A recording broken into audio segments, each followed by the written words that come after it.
नमस्कार मित्रों, मैं हूं आपका दोस्त एडवोकेट रणजीत सिंह घाटगे और आरजी टॉक्स में आपका बहुत बहुत स्वागत है।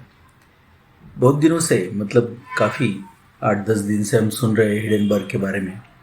और इन्होंने कुछ इंडियन इंडस्ट्रीज़ में तहलका मचा दिया और कुछ रिसर्च के पेपर्स इन्होंने डाल दिए और इन्होंने बताया कि मनी लॉन्ड्रिंग वगैरह कुछ हो रहा है। हमको पता होना चाहिए कि ये हिडेनबर्ग एक्चुअली है क्या। हिडेनबर्ग रिसर्च कारपोरेशन के विषय में मैं आज आपको बताना चाहता हूँ।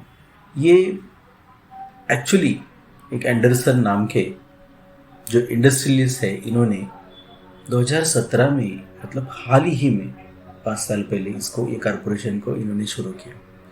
बहुत सारी कंपनीज अलग अलग देशों में जो काम करती है, तो कंपनीज का जो फिनेंशियल एक्चुअली इकोनॉमिकल ये जो है बैकग्राउंड वगैरह उनके किस तरीके से काम चलते हैं उसके ऊपर ये 6 महीने और उससे ज़्यादा समझ लीजिए, ये अडानी ग्रुप का इन्वेस्टिगेशन इन्होंने 2 साल तक किया था, ऐसे इनका कहना है।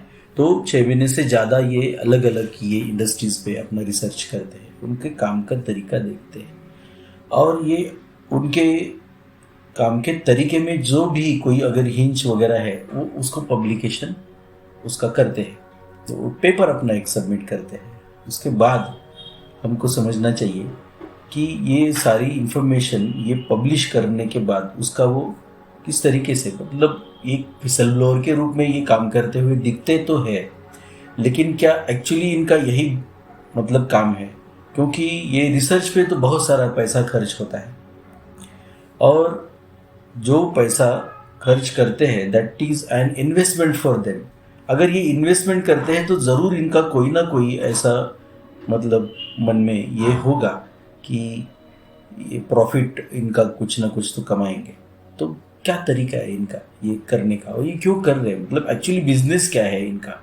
मैंने विकीपीडिया पे पढ़ा, बहुत सारी रिसर्च पेपर्स मैंने पढ़े, इनके वेबसाइट पे भी मैंने देखा और उनके जो पॉइंट्स है, उन्होंने जो अडानी ग्रुप के विषय में जो वो पेपर पब्लिकेशन किया, सारे के सारे उनके रिसर्च पेपर उनके वेबसाइट पे मिल जाएंगे आपको। हिडेनबर्ग रिसर्च कारपोरेशन डॉट उनका जो ऑफिशियल वेबसाइट है .com, तो उस पर आपको सारे इनके रिसर्च पेपर मिल जाएंगे। लेकिन मैंने बहुत कोशिश की, इनका हेड ऑफिस कहाँ है, क्या कहाँ है, वो तो मिलता नहीं। ये चीज़ें मुझे मिली विकीपीडिया पे, और विकीपीडिया पे एक चीज़ उन्होंने लिखी हुई है कि जब भी ऐसी कोई कंपनी जिसके विषय में इन्होंने रिसर्च पेपर पब्लिश किया है, तो वो कंपनी जब भी अपना ये खो देती है और उनके शेयर मार्केट में जब गिर जाते हैं, आप समझ लीजिए, तो इनका बिजनेस है कि वो शेयर वो खरीदते हैं और उसके बाद में वो जिनके विषय में भी ये कहते हैं वो साथ में काम करते हैं, समझ लीजिए, या फिर उनके जो भी उनको ये है अपना रिसर्च पेपर में जिन्होंने उनकी जो खामियां निकाली हुई है, तो वो खामियां जो है उसको सुधारने की कोशिश करते हैं। अलग अगर वो साथ में काम करते हैं तो वो सारी चीज़ें हो जाती है बाद में, ये हमको समझना है। दो किस्म की जो बिजनेस या रिवेन्यू मॉडल्स है इनके पास है, ये हिडेनबर्ग रिसर्च कारपोरेशन के पास। सबसे पहली चीज़, ये पहले इन्वेस्टमेंट करते हैं, रिसर्च करते हैं 6 महीने से ज़्यादा, अपने किसी भी वो जो रैंडमली जो कंपनी वो सिलेक्ट करते हैं, तो वो कंपनी पे रिसर्च हो जाने के बाद में उनकी खामियां वो पब्लिश करते हैं। उसके बाद में उनका अगर शेयर गिरता है तो वो शेयर वो खरीद लेते हैं, और या फिर अगर वो साथ में काम करने वाले हैं बाद में, तो उनकी खामियां दूर करने की वो कोशिश करते हैं। और ऐसी चीज़ें ये जो आरजी टॉक्स में मैं आपको बताता हूँ, तो इसका जो लीगल एस्पेक्ट है मैं आपको बताना चाहूँगा।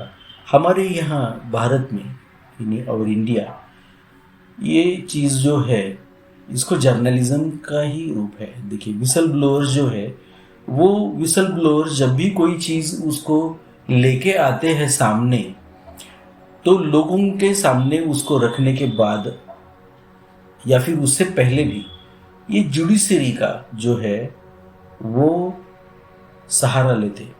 लेकिन इस केस में ऐसा हुआ नहीं है, because they are not Indians.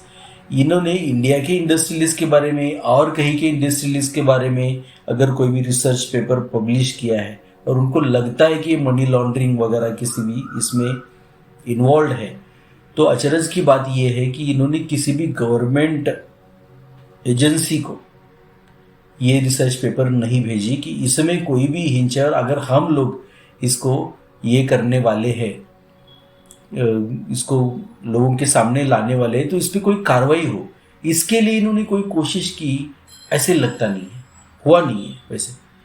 तो ये बात है ज़रूरी कि जब भी आपको कोई, आप भी विसल ब्लोअर हो, हर कोई विसल ब्लोअर है, आपको जो भी सामने जो गलत चीज़ चल रही है उसको सामने लाने की कोशिश हमेशा करनी चाहिए, लेकिन उसका जो उद्देश्य है हमारे मन में वो होना चाहिए जिसमें देश की और मानवता की और सारे समाज की भलाई जिसमें हो।